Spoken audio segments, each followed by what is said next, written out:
Drugi del razlage o zraku. Zračni tlak. Na Zemljo ves čas pritiska zrak. Temu pritisku pravimo zračni tlak.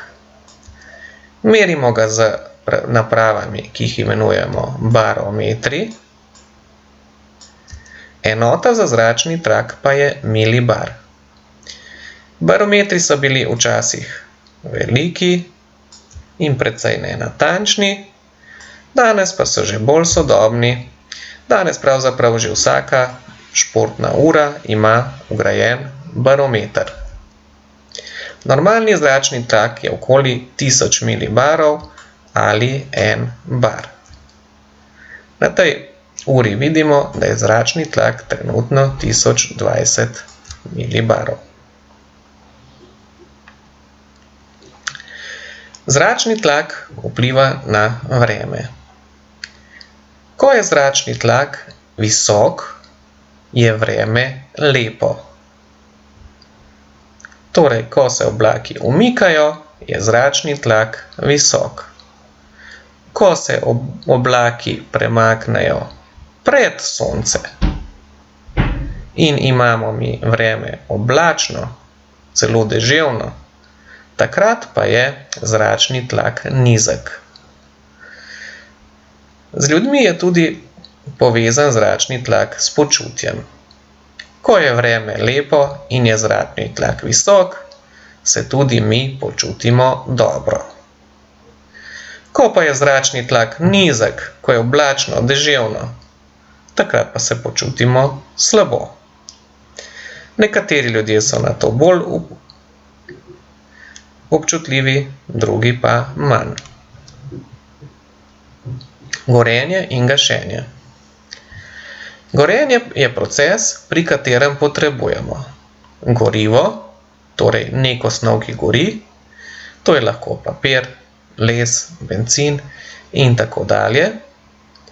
Potrebujemo vir plamena oziroma neko visoko temperaturo, to je lahko vžigalica, vžigalnik, neka iskra in pa nujno potreben je plin kisik.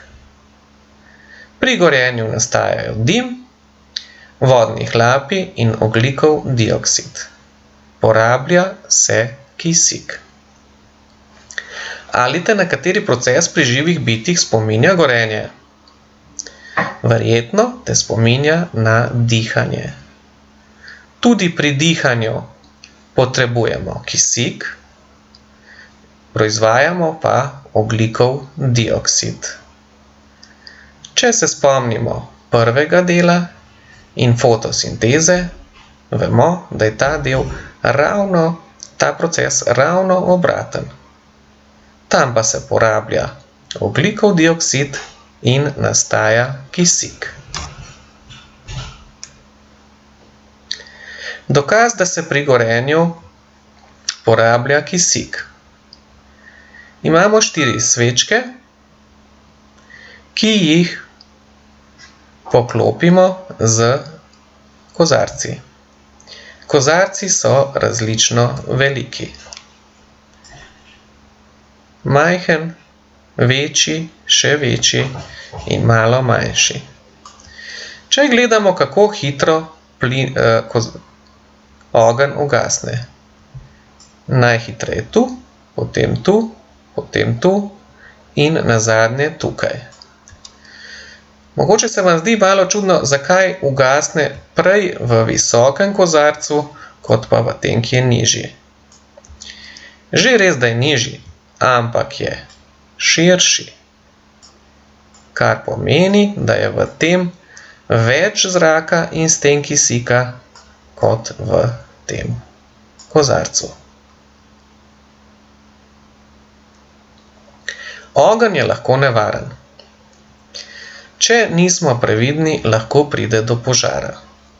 Požare gasimo z gasilnimi aparati, te so na peno, gasilskim prahom ali pa CO2, torej na ogljikov dioksid. Gasilci najpogosteje gasijo z vodo. V primeru požara kličemo klicni center na 112. Tam dobimo gasilce.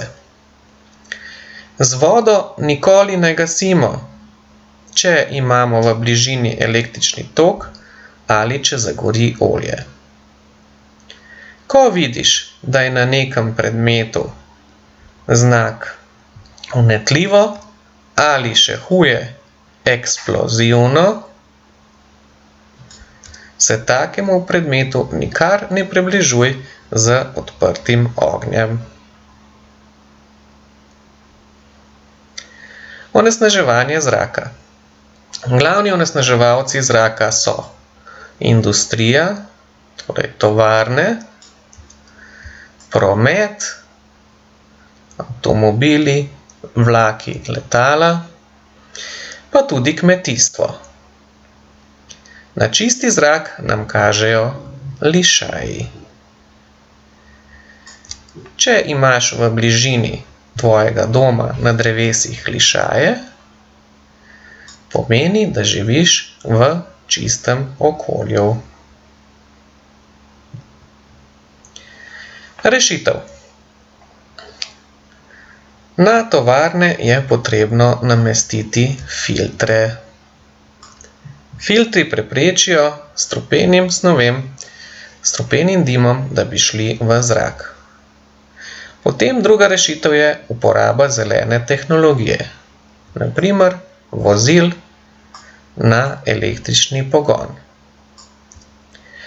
Vsak od nas, tudi ti in tvoji starši, pa lahko prispevajo k ohranjanju čistega zraka tudi s tem, da na opravke, sploh če so bližnji, ne hodimo z avtomobilom, ampak gremo peš, s kolesom, lahko rolamo in tako dalje.